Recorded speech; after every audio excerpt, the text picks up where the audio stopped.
Let's begin. All right, so very, very warm welcome to all of you for joining us for the Conscious Woman Book Club meet for July. This month, as you all know, we're reading Quiet by Susan Cain, which in all respects was definitely a game changer in the sense that I think for the first time, it really got people to pay attention to the strengths and unique abilities that introverts possess and to really celebrate that. Which is why I wanted to pick this book for this month, because I know a lot of women identify as introverts, and many women sometimes even wonder if that's actually a detriment in the workplace to be an introvert, because especially in the workplace, we seem to celebrate a lot of extroverted individuals and extroverted leaders. And usually there is this sense that the loudest voice in the room is the one that is the most competent, and that's the one we should follow, whereas that is not the case. And I think this book really went a long way in busting those myths. So before we begin, a quick poll.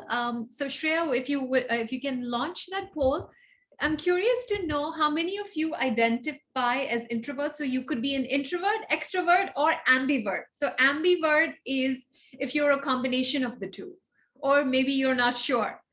Go ahead. You should see a poll on your screen, and let's see. Let's see who identifies as what. And Shreya, once everyone has entered their response, if you can share the poll results in the chat, I think that'll be interesting for all of us to see. All right. Okay. So so we have 33% identify as introverts and 67% as ambiverts. So maybe a combination of the two. And no one picked extrovert, which is really interesting. No extrovert in this group. Yes, that is certainly very, very interesting. All right. Okay. So as always, what we're going to do today is I will share with you a few key highlights from the book. And then majority of the time, we really want you to be discussing these ideas from the book with each other, because that's really where you can dive deeper into these ideas and share your thoughts. And then we'll come back and, as always, share the book for next month and the way forward. All right, so here's my first idea, I think, that really stands out from this book, and it's really ties to our work at Shenomics as well, which is self-awareness, to know what your style is, because it is a spectrum. So to know, understand where are you on that spectrum of introversion and extroversion, and wherever you are, to know that there is no right or wrong at all. To fully accept wherever you are on that scale, and to get into a little bit of the nuances. First of all, she does share some of the science behind this as well, and especially when it comes to the more sensitive introverts. We do know there's a genetic basis for this. It goes back to the development of the amygdala, and if you have a highly reactive amygdala as well, and introverts tend to have an amygdala that tends to be more reactive to external stimuli, which is why they may not always favor those kind of environments. So there is a genetic basis for this. So even more reason for us to accept wherever we fall on that spectrum. Having said that, I think this next point is also important, which is that wherever we are on that spectrum, we don't also want to view it as a limiting label that I'm an introvert, so I can do this and I cannot do this. It's not about that. You can, in fact, adapt and flex as needed. Of course, only up to a point. So she calls this the rubber band theory. If you are an introvert, there, are you going to, can you, are you always going to have introverted tendencies in every kind of social environment? No. With some intimate groups like close friends and family, you may be more relaxed, and you may be you may have your extroverted tendencies may come into the play. And even if you're not in those kind of environments, I think we all have learned to adapt. For example, in the workplace, where we are many times expected to assert ourselves, put ourselves in social situations, speak in public, all of that does come into play, and you learn to adapt. So I think her point is also, yes, accept who you are, understand who you are, and fully accept who you are. But at the same time, know that we all have the ability to flex. And especially when the kind of goals that we're working on demand that, it is okay to flex. Because at the end of the day, what's more important is, are you able to get closer or work towards the goals that are more important to, that are most important to you? And if adapting and flexing allows you to do that, then great. So that's really the first thing. And she says a lot about this idea of accepting who you are. Stay true to your own nature. If you like to do things in a slow and steady way, don't let others make you feel as if you have to race. If you enjoy depth, don't force yourself to seek breadth. If you prefer single tasking to multitasking, stick to your guns. Being relatively unmoved by rewards gives you the incalculable power to go your own way. So the first thing we'd love for you to just discuss in your groups is, what did you pick? Did you pick introversion, extroversion, or so many of you said ambiverts? Where are you on that scale? And also, how does introversion or whatever shows up for you, how does it show up for you? Because even among introverts, no two introverts are the same. We all express introversion differently. Like for me, I love long stretches of quiet time, but I also like being in stimulating environments, even though I do identify more as an introvert. I picked ambivert because I tend to go between the two. So in some environments, I like being able to, in some respects, I like having that outlet, that I like to conserve my energy the way introverts do. But in other cases, I derive energy from social situations as well. So what is that for you? What is that for you? Because for no two people is it going to be the same. So I think this will be an interesting conversation for all of you to have. The second is, wherever you are, to recognize what are the strengths that are coming up for you. Let's say if you're an introvert, either for you, from your own experience or what you observe of yourself, of leaders around you, of creators, colleagues, your own children. What have you seen for yourself or the people around you? What do you see in, what are the strengths that introverts bring to the table versus extroverts? Because they all bring a certain set of strengths to the table. For example, particularly again, looking at introverts, as Susan Cain says, persistence isn't very glamorous. If genius is 1% inspiration and 99% perspiration, then as a culture, we tend to lionize the 1%. We love its splash and dazzle, but great power lies in the other 99%. So, and that's the domain of introverts, in really in being persistent, really creating that time and space for themselves where they can really stick with something for long periods of time, and that's a huge strength. And also introverts, by virtue of being, however it is that they express their ideas, they have their own unique set of strengths in the way they express their ideas. For example, so Introverts need to trust their gut and share their ideas as powerfully as they can. This does not mean aping extroverts. Ideas can be shared quietly. They can be communicated in writing, and a lot of introverts do communicate themselves not just better in writing, but they're very good in communicating themselves in writing. They can be packaged into highly produced lectures. They can be advanced by allies. The trick for introverts is to honor their own styles instead of allowing themselves to be swept up by prevailing norms. So again, wherever you are on that spectrum, first to accept it, and then to actually embrace and leverage whatever strengths come to you by virtue of whatever your style is. So I think this would be an interesting conversation for us to have as well, is wherever you are, what are some strengths you have observed about yourself and how you express yourself? In what situations do you feel more comfortable expressing yourself, or in what forms do you express yourself the best by virtue of being either an introvert, extrovert, ambivert?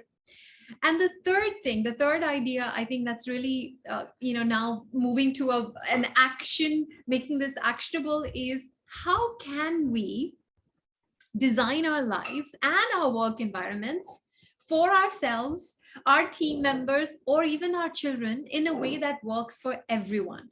Because right now, at least the workplace in many cases tends to favor extroverts with those, especially when it's like an open work environment that doesn't always work for introverts. So to really think about how can we design our lives and our workspaces so that it works for us and the introverts in our environment.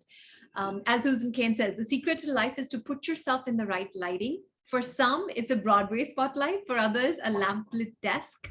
Use your natural powers of persistence, concentration, and insight to do work you love and work that matters. Solve problems, make art, think deeply. So this whole idea of really adapting how you work, as well as looking at the nature of work itself.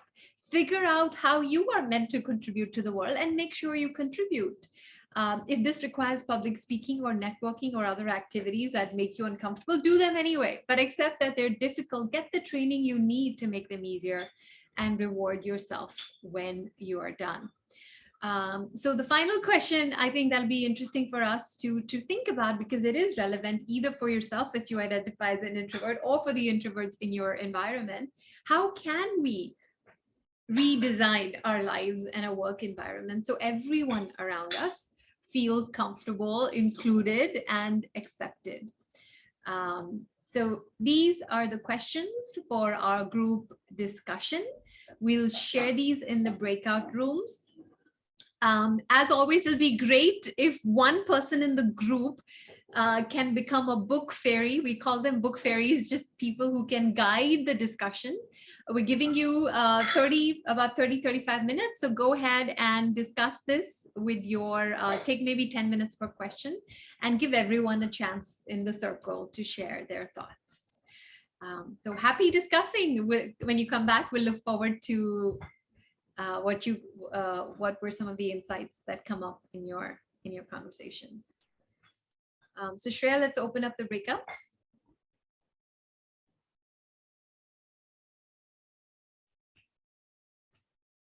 Great.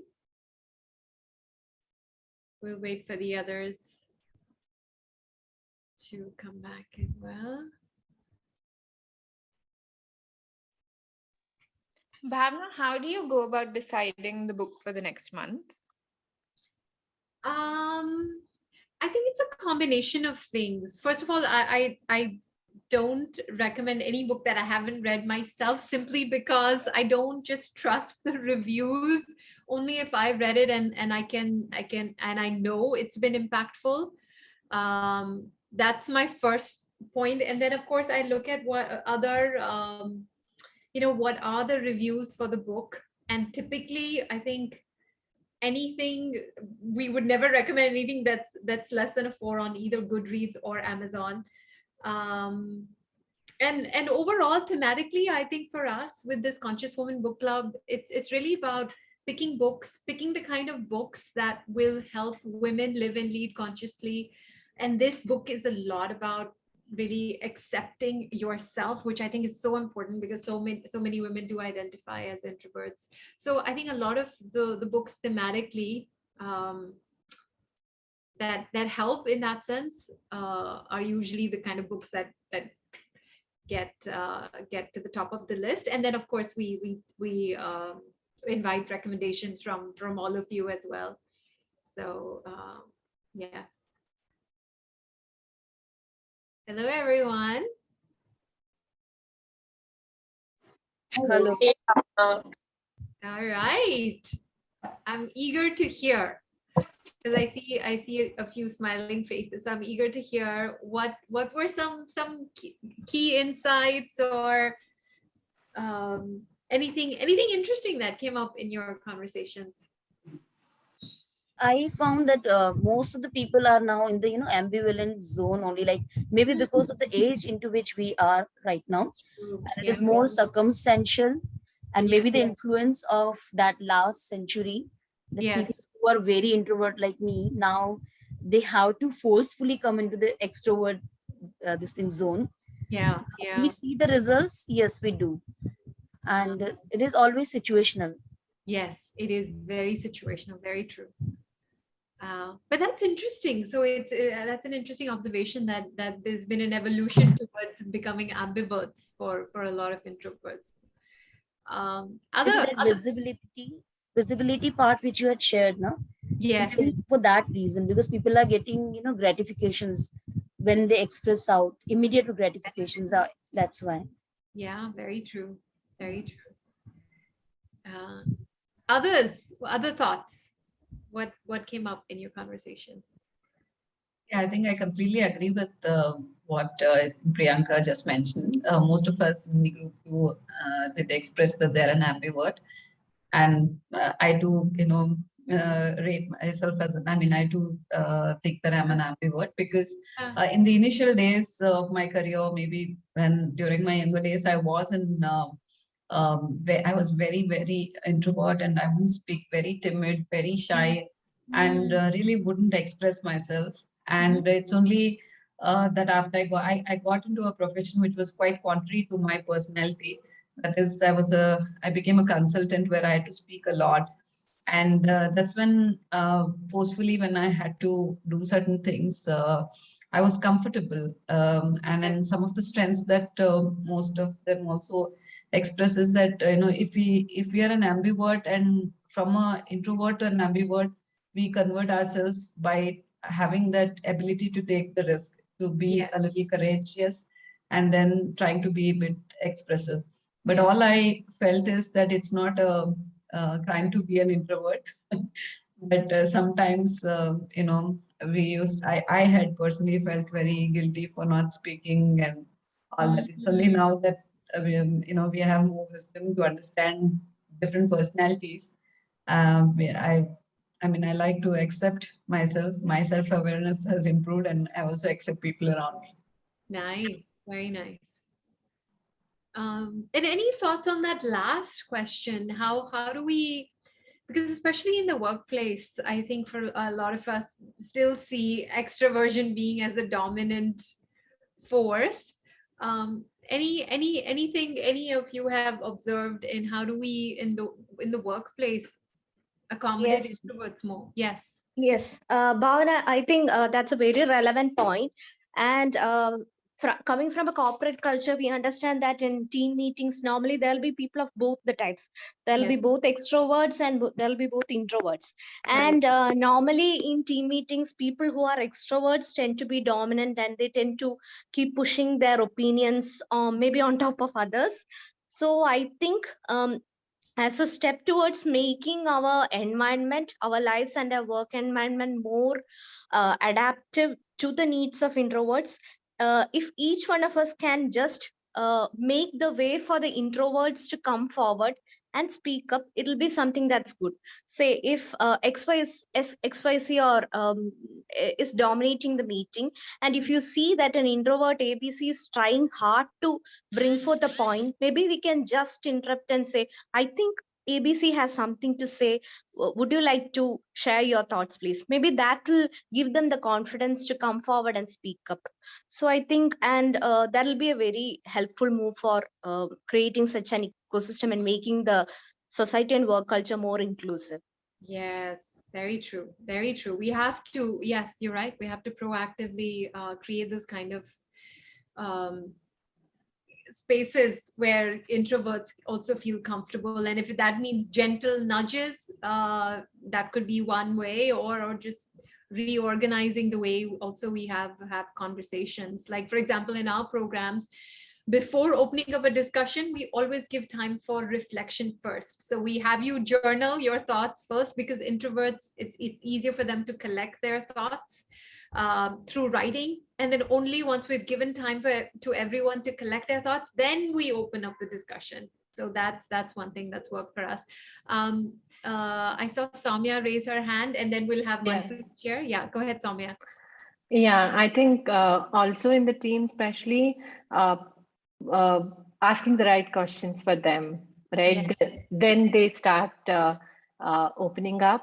Yeah. Being a good for everybody, being a self-aware of being a good listener, and listening to understand rather than listening to respond. Very true. That's a self-awareness so that everyone thrive. Yeah. Thank you, Soumya. I forget what order, so we'll go with Manpreet, then Jagrati, then Akanksha, and then we'll bring this to a close. Manpreet, go ahead. Yeah, thanks, Bhavna. So one thing that I mentioned with this thing was, so the way I usually do is, so if somebody is struggling with that, expression of, what's exactly they want to speak out. So yeah, similar, like asking the right set of questions so that the answer that you want to get from the other person that comes up. Yeah. So if someone is struggling with that expression. Okay. Yeah, very true. Thanks, Manpreet. Jagrati, go ahead. Hey, hi Bhavna. Nice to see you after so long.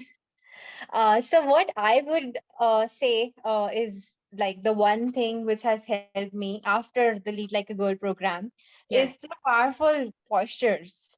Yeah. Like a lot of time, you don't have to really, like raise your hand or pitch in when the other people are talking, because that seems very aggressive and childish. That kind of, cat Mhm. fight or dog fight. So in conference room when there are a lot of people, so the powerful postures has helped me a lot. And when other people are asking, I will gradually note down all the points, and when someone is done, then at that till that time I have framed all of my thoughts, and then I'll tell him that, okay, you have said point A, but I feel this is not correct because one, two, three reasons. Because you said that you put that in three reasons. Yeah, yeah, So yeah. that is what has helped me. And the powerful postures that you said. So, like, although I'm not speaking much in the conference room and I'm an introvert, but Yes. the way I sit and the way the body language is something the other people are, they are aware of that this girl is talking, then there is a point. And then Yeah. with the perfect body language and a gentle smile is what is helping me to come out of that introversion. Very So nice. thanks to you for that. I'm so glad you're still practicing those little tools. That's great, Jagrati. Akanksha, and then Preeti, and then I think we should we'll close this. Yes, Akanksha, go ahead. Yeah, so I don't think I'm on, like I did say I'm an ambivert, but I think I lean towards being more of an extrovert. So Mm-hmm. a lot of my points are very, different from everything that Yeah. has been discussed today. Yeah. But from today's discussion, I think I'm taking the positives of Mm-hmm. quieting down my mind and, taking things Mm-hmm. slow. But something I would like to mention is how I think I help my introverted friends to Mm-hmm. sort of come out and express their ideas. I give them a nudge after taking them up a slope, which I think Mm-hmm. could really help in a Yes. lot of scenarios. Yes. Yeah, Yeah. thank you. Thank you, Akanksha. Yes, those nudges definitely help. Preeti? You're on mute, Preeti. Thank you. Yeah. So I said the same thing in our breakout rooms as well, that earlier I used to have different mindset for introverts, but now after reading the book, I know that they have got some superpowers which extroverts don't have. Changing your mindset. Maybe everyone is not having that position, to lead the team or to be in a position of a leader. But if you change your mindset for introverts, which has changed after reading this book, so you know that they have got different perspectives, they have got different view of things. So if you change your mindset, then you will give that space to them, or you will go to them that, hey, you seem to have different ideas always, why don't you share with us? Or maybe that changing of mindset will change everything around them. And introverts generally, they don't do, it's very normal for everyone, like that they don't speak up, just being maybe, if I am wrong, what if everybody laughs at me, those things are something which are there in their head. But if a little kind of this gesture, when they get their ideas and which is appreciated, then it will be a long way, they'll come out of it and they'll speak up. Yes. Yes. Good to see you changing your mindset towards introverts, because yes, I think everyone brings a certain set of strengths to the table, and that's why diversity is so important in our teams, in our social circles, everywhere. So let me bring this to a close quickly. First, announce the book for August. I thought for August we'll keep it light, because the last two books have been fairly it takes some effort to read books like Quiet and The Conscious Parent. So Limitless, again, a New York Times bestseller, 4.4 on Goodreads, really good book. I think a lot of us are fans of Jim Quick's work. Simple but powerful, lots of simple but powerful tools in this book that we can use to upgrade our lives, science-based tools. So great and very, very easy read. So I just thought, let's take a break and make it a little easier for ourselves. So I think you're really going to enjoy Limitless. And just a quick announcement for those of you who are eligible, our next batch for the Conscious Woman program, which is our program for mid-career women, 8 years and above of work experience, is starting on August 20th. So if you like, you're welcome to learn more about it, or for yourself, or of course, nominate anybody you know. And as always, just a quick reminder, please join our WhatsApp group if you're not on it, and keep reading, because all conscious women are conscious readers. And on that note, let me stop sharing. Let's take a group picture and call it a day and enjoy our weekends. All right.